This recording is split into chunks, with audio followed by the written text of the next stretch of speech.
My name is Dennis and I live in an apartment above a store for almost 5 years now. It's an old building, but it has character, and it's in a busy nightlife part of the town. I'm not much of a partier, but the area is filled with drunk people on the weekends and even sometimes throughout the week.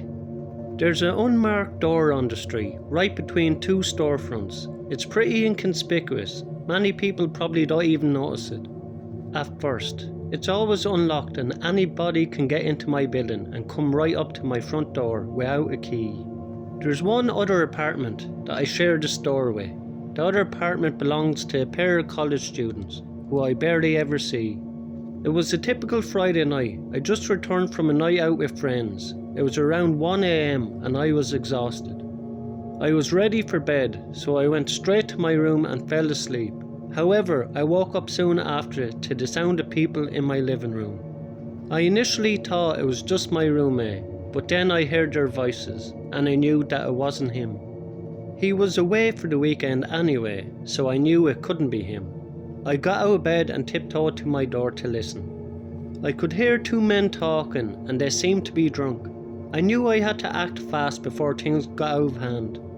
I took a deep breath and I stepped out of my room. I saw two men standing there and they were surprised to see me. One of them had a bottle of beer in his hand and the other had a cigarette.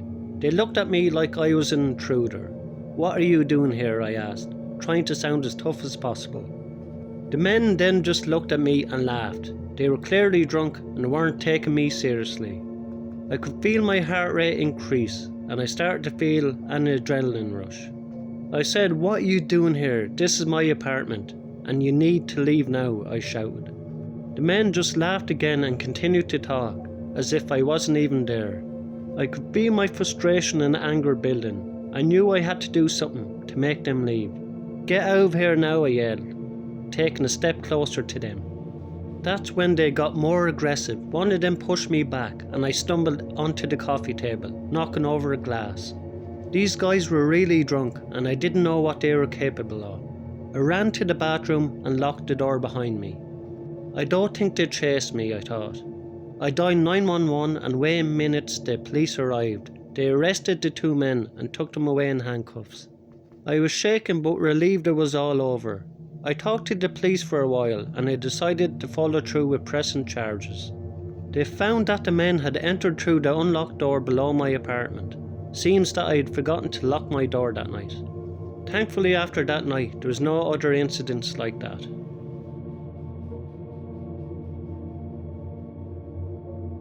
This happened almost 10 years ago. It was a weekend in September when my parents decided to attend a friend's dinner party, leaving me home alone in our apartment. We lived in the city right in the downtown core, so since I was only 13 at the time, I was not supposed to go out alone, especially at night.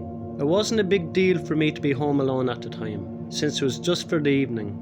I stayed up doing homework and practicing piano, but at about 10 PM the fire alarm went off.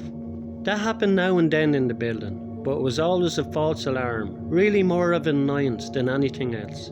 Sometimes you can just wait it out and the alarm will just stop, but as the sound grew louder, I knew I had to take it seriously. I quickly got dressed and headed for the door. As I opened the door, I was met with a strange sight. The hallway was completely empty. And still, I figured the most of the neighbours must have left already, so I was the last one there. There was no smell of smoke, but the flashing red lights and fire alarm continued to pulse, and I knew I had to leave the building. I started down the narrow staircase, the fluorescent emergency lights casting an eerie glow over everything. I made it down to the ground floor, relieved to see that there was no visible sign of smoke or fire.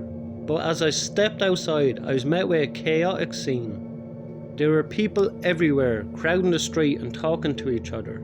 Fire trucks were pulling up to the building, their sirens blazing. I felt a little uncomfortable out there, without my parents. There were many people around, but I didn't know many of them. It was a large building and I was not the most social person. I tried to find a spot to stand away from the chaos, but I didn't want to get too far away from the group.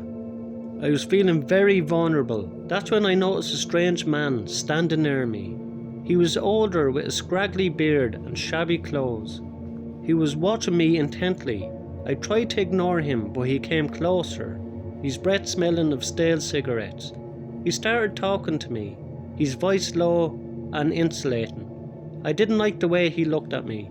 I tried to edge away, but he stepped closer and reached out to touch my arm. That's when Mr. Allen, one of the neighbours, appeared out of nowhere. He was a tall, burly man with a friendly face, and he lived on the 3rd floor. Mr. Allen was one of the only people in the building that we knew. He saw what was happening and stepped in front of me, shielding me from the man's grasp. Mr. Allen told the man to back off, and he finally slunk away into the crowd. He stayed with me, reassuring me that everything would be okay. He explained that the fire was probably a false alarm and that we'd be back in the building in no time. But I was still scared and shaken. I didn't know how I was going to make it through the night. As the minutes ticked by, the situation began to calm down. The firefighters finally cleared the building, and surprise, surprise, there was no fire. My parents came home and I was relieved to see them. I realised how lucky I was to have Mr. Allen there to help me.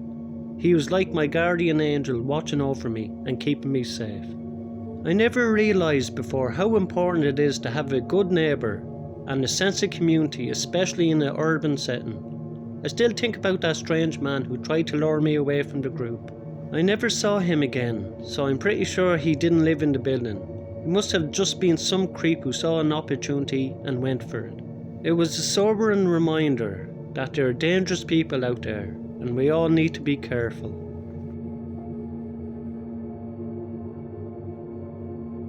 This happened in 2013. This kid's name was Ricky. He moved in next door to me when I was around 12. For lack of a better term, this kid was pretty much a wuss. I remember one time he fell off his skateboard. He didn't even land hard at all, but he was crying his little heart out. He was 16 years old at the time.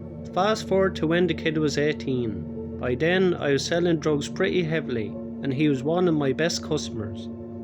By then he was hanging out with some pretty shady people, which my parents obviously weren't fans of. My parents also didn't know that I was selling drugs, because I was pretty good at keeping it under wraps. Ricky was clearly a follower. He went from a skater/emo type to some kind of wannabe thug, which he just wasn't built for. My parents went to the Outer Banks of North Carolina every year for 2 weeks. They had asked if I'd come and stay at their house while they were gone. I was excited because their house was much better than the crappy little 1-bedroom apartment that I had at the time. Everything was going fine at the house. I had my on and off again girlfriend over all the time. There was quite a bit of drugs and alcohol going around. I was far from the saint back then. I'll never forget it. It was a Thursday night. My girl had left a few hours earlier. That day Ricky had seen me out in front of my parents' house and asked me for a front. I told him no because I never fronted anyone, and in all honesty I'd been using a little too much of my own supply, so I couldn't afford it anyway. He didn't like that very much, and we got into an argument. I pretty much punked him in front of all his friends. By then it was around 2 o'clock in the morning. I was obviously nowhere near tired because of all the drugs I've done. I was sitting in the dark watching Netflix in the living room of my parents' house. There was a window to the outside which I had opened. I paused the TV and was on my phone texting on Facebook. That's when I heard something. It was the screen of my window slowly sliding open. I know the sound because I snuck in and out of the house numerous times growing up. I slowly got up and looked out the window. I clearly saw the screen moving very slowly up through the curtains. I walked up to the window, and as soon as I looked through the curtains, I saw at least 3 or 4 people scatter. I ran out the front, but they were booking it down the street. I knew it was Ricky and his friends. I didn't see them, but I know who it was. I didn't call the police or anything, because I wasn't exactly living on the right side of the law. I just went back in and locked everything up. The rest of the week went smoothly. I never told my parents about it, and I never saw Ricky again. I called him a few times, but he never answered. That was all the more reason to know that was him, and he knew that I knew. About a month went by and I was watching the news. Ricky was on TV for murder. That blew my mind. He and his 3 friends went out of town, broke into a couple's home, beat them, tied them up and stabbed them. They then burnt the house down after robbing it. They all ended up telling on each other, and Ricky got 35 years after testifying against his co-defendants. It makes me wonder what would have happened to me if I was asleep when they tried to break in that night. Thanks a million to everyone who likes, subscribe and comment on my videos. I really appreciate it. If you enjoyed these stories, you will enjoy the next 3 stories in the box above. Thank you.